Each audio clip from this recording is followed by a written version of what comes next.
before nung month ng October, I intended to give one message ng Mark chapter 8 verse 22 hanggang verse 37. But when doing the exegetical work, noting and commenting verse by verse, mahaba. So, pwede naman natin minsan ang gano'n, pero ang danger kasi minsan is yung dahil sa gustong ilahatan lahat na natatouch naman, natatouch, pero walang landing. Walang start point na pwedeng makatulong sa atin sa kasalukuyan. We may get all the doctrines, pero hindi siya lalalim sa ating mga puso. Kasi important siyang divide talaga. That's why Mark chapter 8 verse 22 hanggang 37 will divide this into three messages. The first of the message, Living every day for Jesus. The first of the message ay ngayon natin titignan. From verse 22 to verse 26, at may title diyan kung ang Bible nyo ay ESV, Jesus heals a man, a blind man at Bethsaida. Ito yung crucial point. Nabanggit natin kanina, ito yung crucial point ng Mark. Hindi dahil sa nasa gitna siya, na rin siguro yun. Pero crucial point siya because dito nagkakaroon ng transition. Si Jesus Christ kasi that time papunta ng Jerusalem. Headed towards Jerusalem na siya. At alam niyo mangyayari sa Jerusalem, siya ay ipagkakanulo at doon siya mamatay. Dito rin, from verse 1, simula nung nakasama niya yung mga disciple niya sa chapter 1 at nakasama niya sa mga miracles na ginawa nila, dito rin magkakaroon ng confession ang mga disciples. I say mga disciples kasi although si Peter yung nagsalita, but they all agree dun sa sinabi ni Peter. Makita yung sinabi ni Peter sa susunod na verse, may title dyan, Peter confesses Jesus as the Christ. So dati hindi nila nasasabi yun, but now, dati yung mga demonyo ang nagsasabi. Anong kwan mo sa amin? Anong pakay mo sa amin? Ikaw na anak ng Diyos. But now, it's not the demons. It's the disciples na nakasakasama ni Jesus Christ. And remember, these disciples has very important part sa kay Jesus Christ to the point na kapag si Jesus Christ nagtuturo in public, ang ginagawa niya sometime ay tinatabi niya sila, tinuturuan directly and secretly and privately.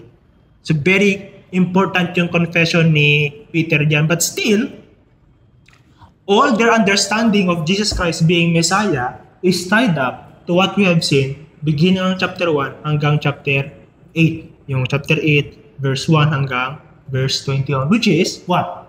Miracles, healing, casting out of demons. Yun yung idea nila of being a Messiah. Powerful, sinusunod ng mga demons, at may kakayahang magpagaling. And that's, of course, also, hindi lang dahil sa na-observe nila yon throughout the first 8 chapters, but also, yung kasi yung tinuturo ng mga Hudyo. That the Messiah is someone who is militarily powerful. Siya yung parang, MAGA, Make America Great Again. Siya yung magiging MIGA, who will make Israel great again. Yun ang tingin nila. Understand nila ng Messiah. But, of course, what will happen here is that they will be disappointed. At nakita niyo yun sa may Luke, Gospel according to Luke, the 2 disciples were very disappointed because, sabi nila, yung inaasahan namin na magtatayo muli ng kingdom ng Israel, who will make Israel great again, ay namatay. They were very disappointed about what happened kay Christ. At yun yung mangyayari makikita natin. So very transitional siya from the understanding Jewish and the disciples understanding to what it means for Jesus to the Messiah to what it means to be the real Messiah. Hindi na maabutan nito yung kagsali siya. Manood ka na lang, aralin mo na lang, basahin mo lang, it's there. But yeah, at makikita natin yung transition na yun ay pinapakita ni Mark, yung nagsulat ng Gospel according to Mark, by putting this miracle healing on this part of the text. Kasi kung titinan nyo mga kapatid, sa Matthew, Luke, and John, wala itong account na ito. Meron man, pero hindi in-emphasize ni Mark yung twice touch. 2 beses na hinawakan ni Jesus Christ. Sa iba. Dito, 2 beses na hinawakan ni Jesus Christ, pinakita ni Mark. At pinapakita ni Mark dito, hindi lang yung katotohanan sa pinagaling na lalaking bulag, kundi yung katotohanan sa mga disciples ng Panginoon Jesucristo. When He does something miraculous, something that will lead to salvation, something that will awaken spiritual sight sa mga manampalataya, pag gagawin niya yun, He does it gradually. Hindi minsanan ba? Na, okay ka na, Christian ka na, knight in shining armor, wala ka ng kasalanan. No. But we will see here that Jesus Christ is doing it. When He begins to open the blind eyes, spiritually and naturally, spiritually for the disciples, naturally sa taong ito, He does it gradually. Hindi minsanan. No? At ginagawa niya yun, unang-una, makikita natin, and this is very sana nakita niyo, no? Nakita niyo ito yung takbo at laging ikot ng kwento ni Mark. Ginagawa ng Panginoong Jesucristo yun through the mechanism or through human means. You see in verse 22, and they came to Bethsaida, and some people, there's that people, these people are not blind, but they brought to Him a blind man and begged Him. Hindi yung blind man ang nagbeg. Yung mga taong nagdala kay Kristo ang nagbeg kay Christ. People begged Jesus to touch the blind man. At kung makikita niyo mga kapatid, sa akin na lang, seems to me na yung ganitong trend sa kwento ni Mark ay evident na tao ang nagdadala kay Kristo ng kapwa nila tao. You remember in Mark 2?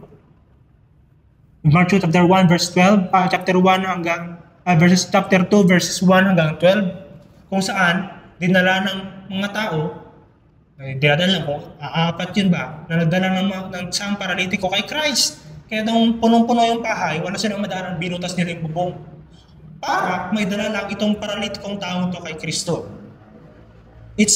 God is using individuals or group of individuals to bring others to Jesus. Consistent yan sa kwento ni Mark. Meron pa, yung anak ni Jairus. In Mark chapter 5. Nandun na yung anak ni Jairus. No? Pinuntahan niya si Christ at nag-plead siya kay Christ. Hindi yung bata yung nag-plead kay Jesus. Si Jairus, ibang tao nag-plead kay Jesus. At bakit sa may Mark chapter 6, na kung saan dinala ang maraming taong may sakit kay Kristo. Yeah, Mark chapter 6, verse 13. And they cast out many demons and anointed many all who were sick and healed them, na dinala ng mga tao kay Jesus. It's people bringing people to Jesus. At sa Mark chapter 6, it's the disciples bringing the message of Jesus to the village. So mga kapatid, ganun lagi God is using people to bring others to Him.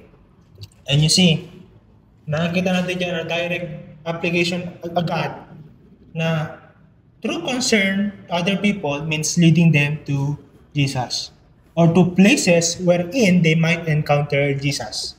Not necessarily the church, pwedeng dito sa center, pero pwede rin somewhere. Pwedeng sa coffee shop, pwedeng sa batibot, sa meriendahan, at kikwentahan mo sila patungkol kay Kristo.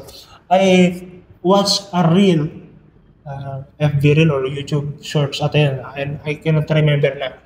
Pero ito yung parang podcast ba, mga comedy people na gumagawa ng podcast. Isang Korean, baka kilala niyo itong mga to. Nagparad nyo sila. Isang Korean na nakatira na sa US, tapos dalawang puti. Gagawa sila ng podcast. Tapos yung isa, nabanggit niya yung patungkol sa church. Ganyan. Tapos sabi nung isa, gano'n, nagpupunta ako ng church. Punta ako, regular ako nagpupunta. Tapos sabi ng Korean, nagpupunta ka ng simbahan? Regular ka nagpupunta ng simbahan? Oo. Now I know, you don't love me.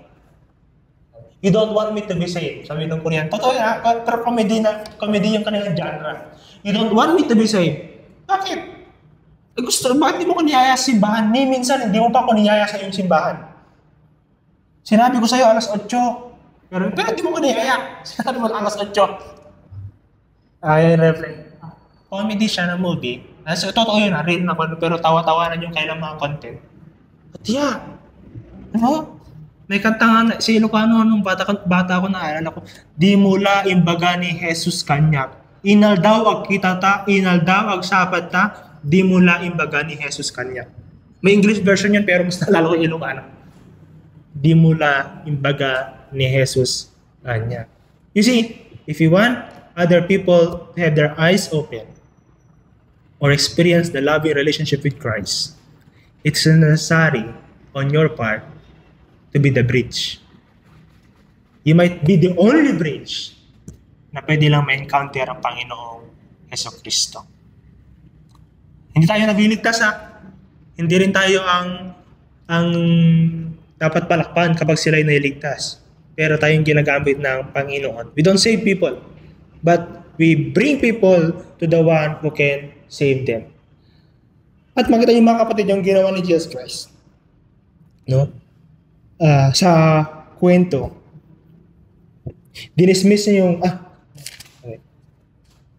verse 23, dinala niya yung blind man by the hand and led him out of the village. Ano sinasabi niyan mga kapatid?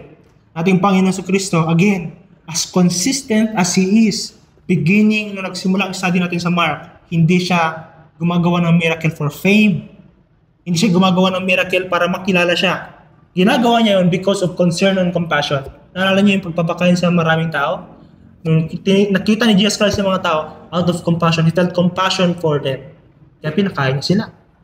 It's not meant for Him to be sumikat. In fact, kapag siya gumagawa ng miracle, sinasabihan niya yung mga tao na, huwag mong sabihin kahit kanino ang ginawa ko sa iyo. Yung mga tao lang matigas ang ulo. Umali sila, talagang pinagkakalat nila ang ginawa ni Jesus Christ sa kanila. But you see here, Jesus Christ doesn't do miracles for fame and for applause.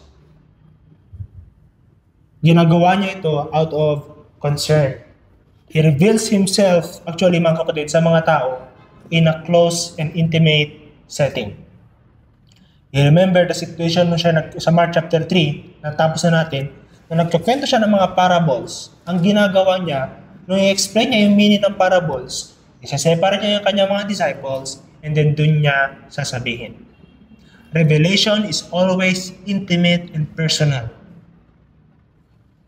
Revelation is always, it is as if God is only dealing with you. At gano'n yung nangyari dito. Nasa village, nasa crowd, maraming taong lumalapit kay Kristo, gaya ng dati, maraming gusto makipag-usap sa Kanya, ngunit nung siya magpe-perform ng miracle, nilayo niya yung tao papalayo sa village. Parang hinawakan niya pa sa kamay. Dahil bulag. But you can see the picture there. You remember our series in our one message in Mark chapter 6, where Jesus Christ is this gentle and caring shepherd, na parang pastor na gentle niyang nililit ang kanyang mga tao. It's here, another picture. Jesus Christ is leading this blind man out of this village, which is named Bethsaida. He leads the blind man personally away from the crowd. So this Jesus Christ is intimate. Contrast siya ng mga disciples, ng mga shepherds ng Israel. Who are the shepherds of Israel? The government leaders that time, and especially the religious leaders. Yung mga Fariseo, Sadduceo at mga Iskriba. They are the leaders. And if we go later, makikita natin in Mark chapter 12, itong mga leaders na ito, sila yung mga pakitang tao. Sabi ni Jesus Christ, magpe-pray kayo sa public Hindi para intentional na mag-pray in public, mag-glorify ang Panginoon, kundi ginagawa niyo yun publicly upang ipakita niyo na kayo ay mga religious. You are just there to perform, na ipakita na kayo ay holier than others, better than others, nearer to God than others. They perform religious tasks, religious works in order to show off. But Jesus Christ, He performed a miracle, which is on Jewish account, kapag nakikita nila yun, sabihin nila galing talaga sa Diyos yun. If you read John chapter 3, sabi ni Nicodemus, nalalaman namin na yung mga ginagawa mo at mga tinuturo mo, ikaw mismo galing sa Diyos. Because yung mga ginagawa mo, mga miracles, they will know. Pero ito sanang isang action na gagawin niya, ng aparaanan para makilala nila na siya ay galing talaga sa Diyos, another evidence, ginawa niya privately. Again, hindi siya gaya ng mga politiko. Pag mga politiko, di ba, magbigay lang sa'yo ng bibidyo pa nila. next time makikita mo na yung mukha mo sa social media, tumanggap ng ayuda. Kasi nga, pagpapasikat, of course, not all, hindi naman siguro lahat, but that's the trend. They will do good things daw para sumikat, but not for Christ. He does it because He is the gentle shepherd who is concerned sa iyo. And He's personal. He will lead you as if you're the only one He is leading. Ganun ka-intimate ang ating Panginoon. At the purpose din, mga kapatid, kung bakit sineparate niya itong taong to, as we've seen, trend yan sa Mark. But in Mark, just a lot of time withdraws for, when doing miracles, for private revelations sa individual na tao. Nire-reveal niya lang ang kapangyarihan ng kanyang kalulatian sa kanyang mga tinawag. Not to the crowds. The crowds, naintindihan nila, nakikita nila yung kanyang ginagawa, but they don't know the meaning of it. And if you remember in Mark chapter 4, verse 11, you want to open your Bible there.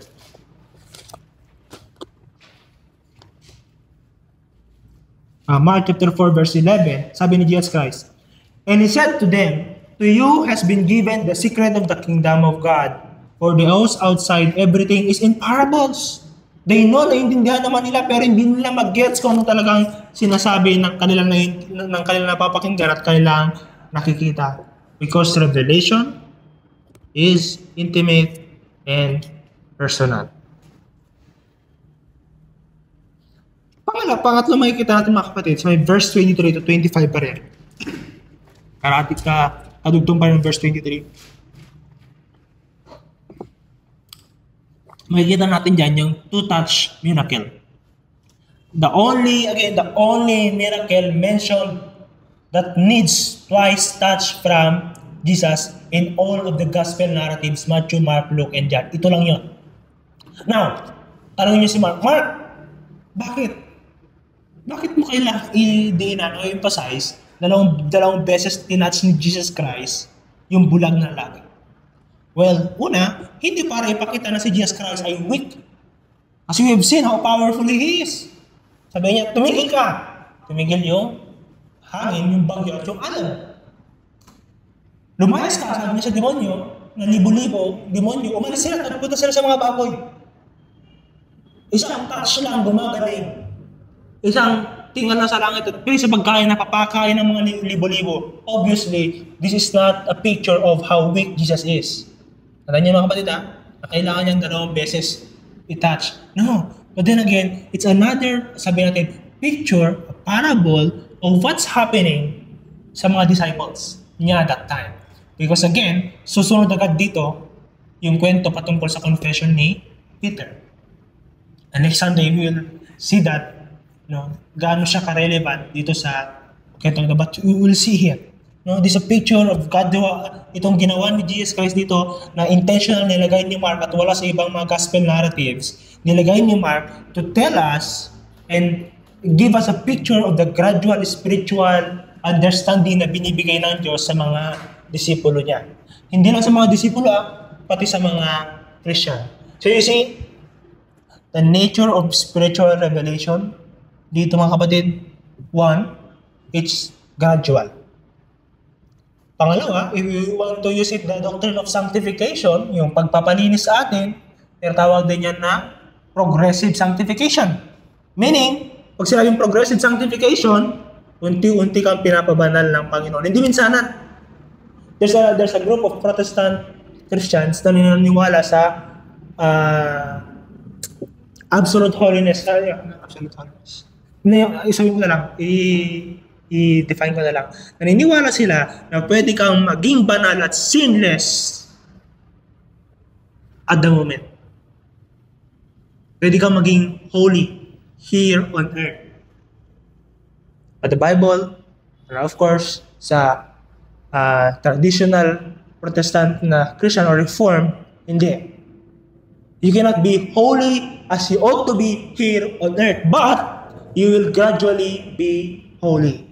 Unti-unti nasasanctify ka, unti-unti naiintindihan mo yung kalooban ng Panginoon. And if you want to use yung word na sinabi ng Apostol Pablo, ang nangyayari dito is from blurred to clarity. From blurry to clear. Ito yung nangyari sa mga disciples. They see something, but they don't see it clearly. Kasi kung wala sila nakikita in the first place, hindi sila sumusunod kay Kristo. Yung iba, pagkatapos nila kumain, aalis na sila. Yung iba, pagkatapos nila gumaling, meron yung gusto sumunod, meron yung mga iba na bumabalik sa kanilang dating buhay, sa kanilang regular schedule. But the disciples remained, continually following Christ. But you see what happened nung sila nakaharap ng bagyo? Natakot sila. Nung nakita nila may naglalakad sa ibabaw ng tubig, sinigaw sila ng multo. Nung kaharap nila yung madaming taong walang pagkain na naman, ito na, dati na nagpakain na si Jesus Christ ng 20,000 katao. No? Yung kanyon. I-round off na lang natin. 20,000 katao. Tapos nung naka-encounter sila ng 4,000 na katao, ang sabihin nila, saan tayo kukuha ng pagkain? You see the disciples, they have seen the glory of Jesus, but not clearly. That's why when they face something unusual, something challenging, napapatanong pa rin sila at nagdududa. Because again, it's gradual. Growth in the kingdom of God is gradual, hindi minsanan. So it's comfort sa atin mga kapatid, comfort sa atin na you listen to this. If you are already seeing something spiritually, if you are already recognizing something very important, very vital, na dati kung babalikan mo yung dati mong buhay, 2 years, 3 years, 5 years ago, hindi ka naman ganyan, that's good news. Because you can be confident that that's the beginning of the work of Jesus in your life. And sooner, it will become clear. Hindi pa ngayon. You need not just another touch, but time and time again, the touch of God making things clear to you. Sinabi na Apostol Pablo sa 1 Corinthians chapter 13 verse 12. Tignan natin.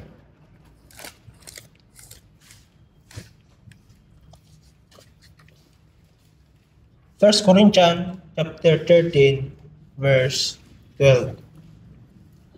For now, we see in a mirror dimly, malabo. But then, face to face. Now, I know in part. Kunti lang alam ko. But then, yung sinasabing then, darating ang panahon, I shall know fully, even as I fully known. Mga kapatid, ang nakikita na natin ngayon ay kaunti lang na part. But time will come. We shall know fully. Time will come. We will see Him face to face. This an encouragement sa atin kapag tayo na-discourage sa ating spiritual maturity. Ang bagal ko, ganito ako lagi struggle pa. It's encouragement for us na wag kang tumigil. Hindi ka pa perfect? That's okay.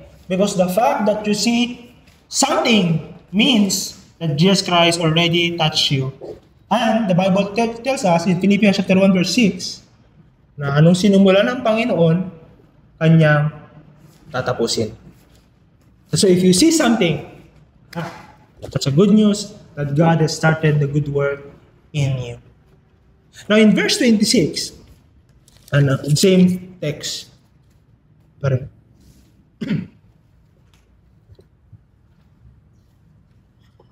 and he sent him to his home, saying, do not even enter the village. Galing sila sa village, a place of crowded people, madaming tao. Sabi ni Kristo, do not go back. You see, bakit kaya? Bethsaida is a place of unbelief. Bethsaida is a place where Jesus Christ is rejected. In Matthew, along with Chorazin, Bethsaida, yan yung mga kinurse ni Jesus Christ na mga cities, mga village. Sabi ni Jesus Christ, woe to you Chorazin, woe to you Bethsaida. Yung mga ginawang miracle sa iyo, kung ginawa sana ng Diyos yun sa Sodoma at Gomora, baka nagsisi sila. Yung mga nakita mong miracles, yung mga napakinggan mo, kung ginawa yun sa Tyre at Sidon, nag-ginudge din ng Panginoon. Pero kung ginawa sa kanila yon, nakita nila yon, nagsisi sila. Pero sa iyo, ginawa sa iyo, nakita mo, napakinggan mo, hindi ka pa rin nanampalataya. These are towns and villages. Ang sabi ni Jesus Christ sa lalaking bulag, pagkatapos niya nakita, pagkatapos ng two-touch healing miracle, naging clear sa kanya mga tao sa paligid, sabi ni Jesus Christ, ka nang bumalik doon. Do not go to that place, the place of unbelief. But you see, that command do not go back is consistent again sa trend ni Mark. You remember in Mark chapter 5 verse 19, kung saan pinagaling ni Jesus Christ yung sinasaniban ng libo-libong demonyo, ang sabi ni Jesus Christ, gusto ko sumama ng lalaki.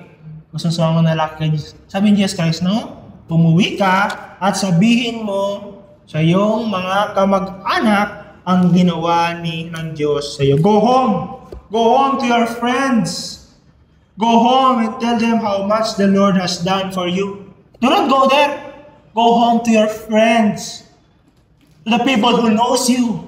To your family. Go back. Hindi tinatanggal ng Panginoon sa pamilya mo. Doon ka pa rin. Go back.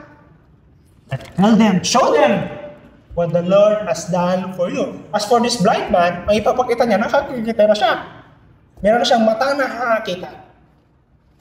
You see, ang revelation mga kapatid, kapag ang Panginoon does something, it doesn't always send us to the crowd and magkaroon ng malaking ministry, malaking platform, proclaiming this, proclaiming that. But no, He sent us to the places, our home, our families, our friend, where witnessing for Jesus matters most. Kasi doon tayo kilala. Sila nakakaalam ng totoong transformation ng buhay natin. Of course, sa trabaho din kasi kung nagtatrabaho kayo, 8 hours a day, nandun ka. Nakikita nila yung galing mo, nakikita nila yung pananalita mo. Somehow, nakikita ka nila as a person, paano ka magtrabaho. Kung transform ka ni Jesus Christ at nakita nila, something happened. What happened to you? Doon ka pinarabalik ni Jesus Christ, mga kapatid. But because, again, we've seen in Mark that the kingdom of God advances not in a noise, but quietly, personally. The kingdom of God advances not in outside public doing something na kukunin ng atensyon ng mga tao. The kingdom of God advances in the private and small spaces. We've seen that. Nakita natin yun sa Mark. Ano nangyayari kasi ngayon? Ibang ang Kristyano ka, kailangan mong gumawa ng ingay. No. Not necessarily. Kung tinatawag ka ng Panginoon, why not? But the trend that we see in Mark is not that way. It is always silent. It is always simple and seemingly small. It's always something hindi isipin ng mga tao na, paano nangyari yun? Pero nangyari. Because that's the kingdom of God. In the Gospel according to Mark, nagmamatch ito eh. Pinatahimik ni Jesus Christ yung mga demonyo. Ano sinabi ng mga demonyo nun? Kilala ka namin. Ikaw ang anak ng kataas-taasang Diyos. Demonyo na nagsalita. Pwede sanang patahimikin ni Jesus Christ. Ay, pwede sanang, sige palakasan nyo nang makilala nila ako. Sige palakasan nyo nang malaman nila na ako nga to. Pero pinatahimik ni Jesus Christ yung demonyo. Yung mga pinagaling na mga tao, sinabi niya, huwag niyong ipagkakalat yung ginawa ko sa inyo. Nire-redirect niya sila na balik kayo sa inyong mga pamilya. Hindi nyo nang sabihin. Huwag sa public. Because what? Mga kapatid, we've seen, nagkaroon tayo ng some message dito, na kapag kasi kumalat yung balita patungkol kay Kristo, they may misinterpret, like the disciples, what it means to be the Messiah. They may misinterpret. Kasi mga kapatid, papunta pa tayo sa cross. Hindi pwede, sinabihan lang ni Jesus Christ yung kanyang mga disciples na humayo kayo, make disciple of all nation, baptize them in the name of the Father, Son, and the Holy Spirit after ng cross at ng resurrection. So that when they proclaim Jesus, the Messiah, the healer, the forgiver, the miracle worker, iproproclaim nila yun in light of the cross. Nagets niyo? Hindi nawawala ang cross. The cross of Jesus, not the cross ng physical na nakahawakan, but the suffering, the pain, the death of Christ is central to the Christian faith. Kapag tinanggal mo yon at meron ka lang miracle, meron ka lang happy-happy, meron ka lang busog-busog kasi kumain sila, meron ka lang walking on water, hindi maging, sabihin natin, for the most people here on earth, hindi ang message ng Christianity ay para bang hindi makatotohanan. But with the message that we bring to people that this Jesus, the Messiah, suffered and died, to which people experience We suffer, we die. We experience suffering. Jesus experienced suffering. Makikita nila na, oh, that's the gospel message. The King, the Messiah who came, not to sit down in the palace, but went down even to the cross and suffered for me. Kasi, at ang pananampalataya, hindi siya laging publicly nag-grow. Secretly nag-grow. The disciples learned this little time after time, bit by bit.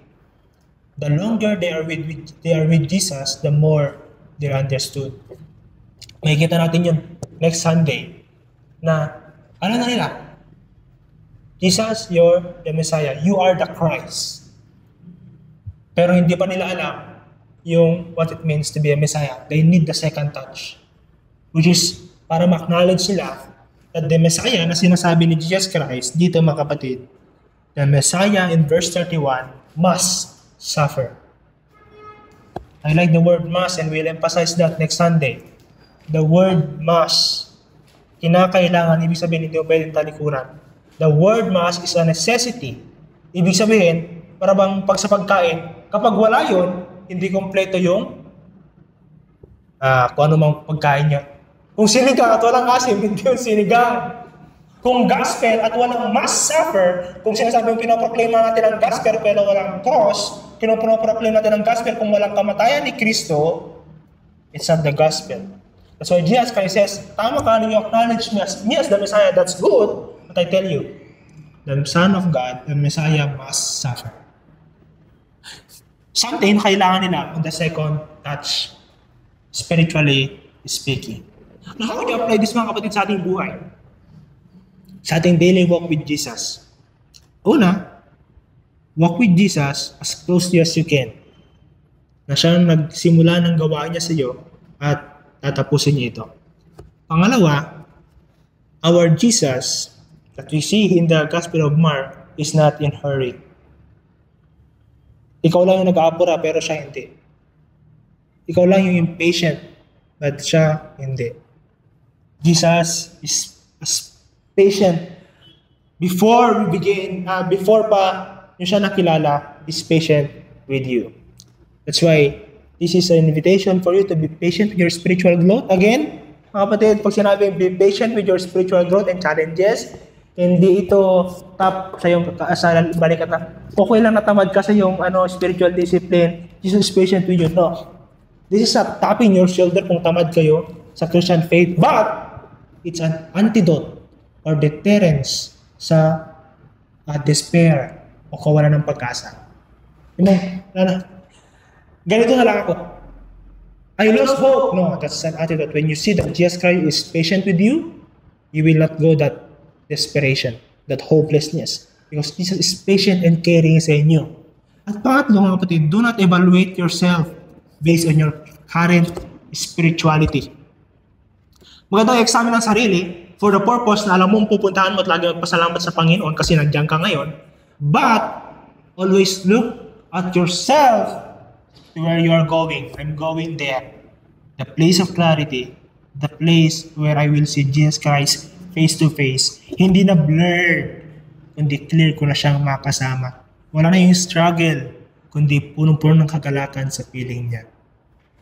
So stay close to Jesus.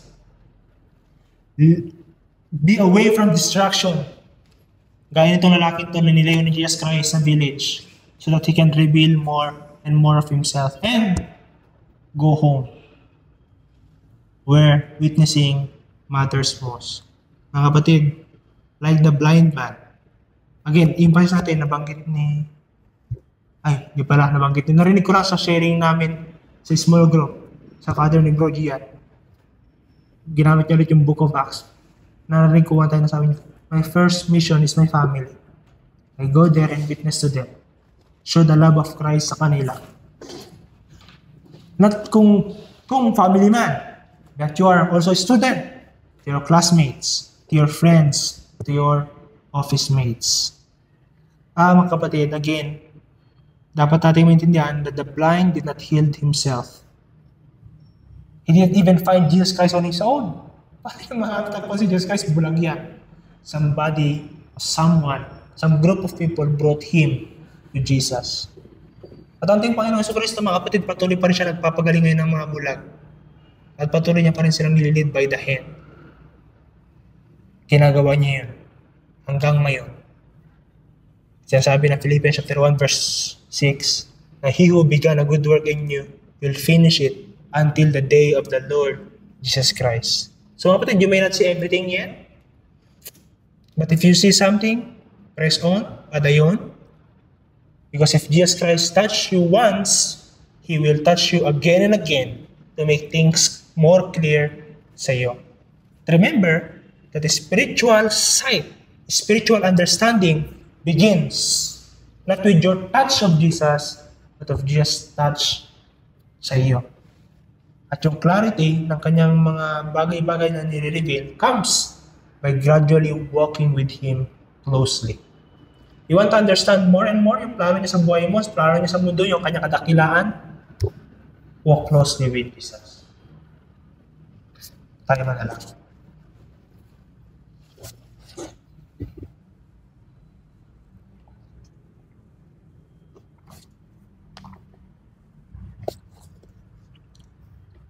Oh Lord, again, we want to echo the words of John Newton, that we were once blind, but now we see.